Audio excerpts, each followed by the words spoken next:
The world vanished in a blinding whiteout. One moment, the trail was visible. The next, they were swallowed by a furious blizzard. Visibility dropped to zero. The trail erased beneath fresh snow. Panic pricked at Liam as he called for Ethan, reassured only by the tug of the safety rope. Progress slowed to a crawl, GPS batteries dying in the cold. Desperate, they abandoned the exposed ridge, plunging into the unmapped forest below. The wind faded, replaced by an oppressive silence among ancient snow-laden trees. Relief gave way to unease. The forest was a labyrinth of white and black, every direction the same. Their tracks vanished behind them, the GPS dead, hope fading. They pushed deeper, searching for any sign of escape. The cold pressed in, thoughts slowed, movements clumsy. No longer climbers, they were just two lost souls stumbling through a forest with no end. The fear was changing, becoming something deeper, more insidious. The forest was a monochrome nightmare. Identical trees, uneven snow hiding unseen dangers.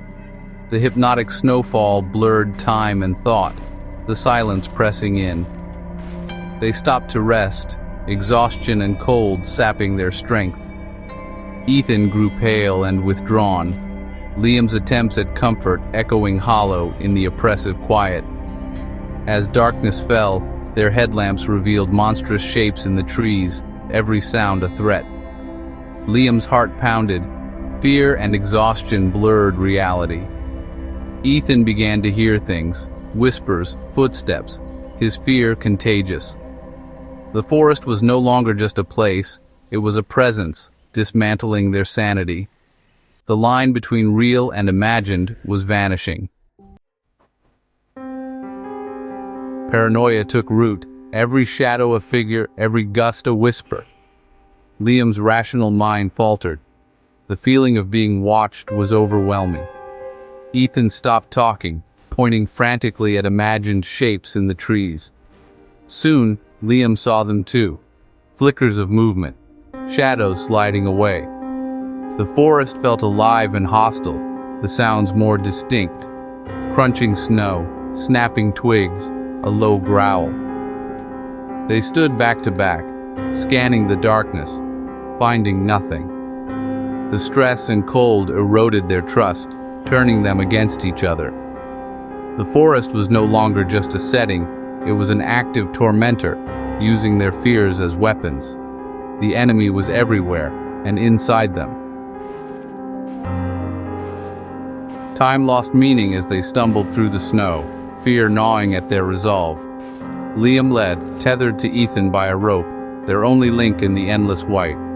He stopped to rest, expecting Ethan to appear, but silence answered. He called out, panic rising, and turned to find the rope trailing back to emptiness. Ethan was gone. No struggle, no tracks, just a final footprint, and then nothing. Liam screamed his friend's name, the forest swallowing every sound.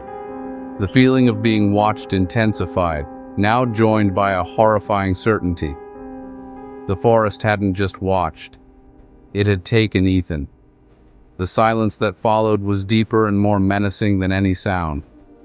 Alone, Liam was left with only the snow, the trees, and the terror of the impossible. People do not simply vanish until they do. The world broke. Liam was alone, but the forest echoed with Ethan's voice. Whispers, shouts, and murmurs came from every direction. So real he spun around, expecting to see his friend. He began talking to the voice, pleading, arguing, desperate to keep the terror at bay. The voice mocked him, led him astray, using memory as a weapon.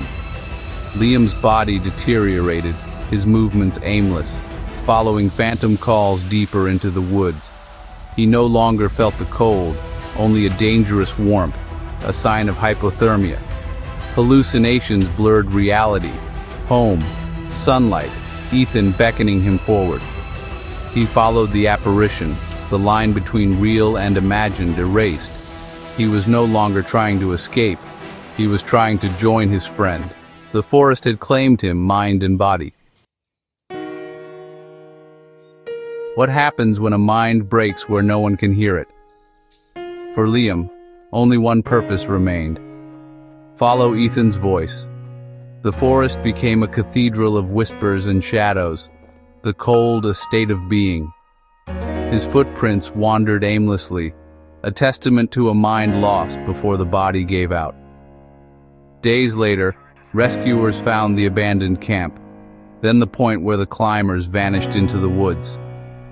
They found the rope, then a single set of footprints, no sign of Ethan, no struggle, just a final perfect print. Beyond it, the snow was untouched, as if Liam had vanished mid-stride. The search found nothing. No bodies, no gear, only silence. The two young men were gone, consumed by the snowy abyss. Whether taken by cold, the forest, or their own minds, only the mountain knows. The silence is the only answer.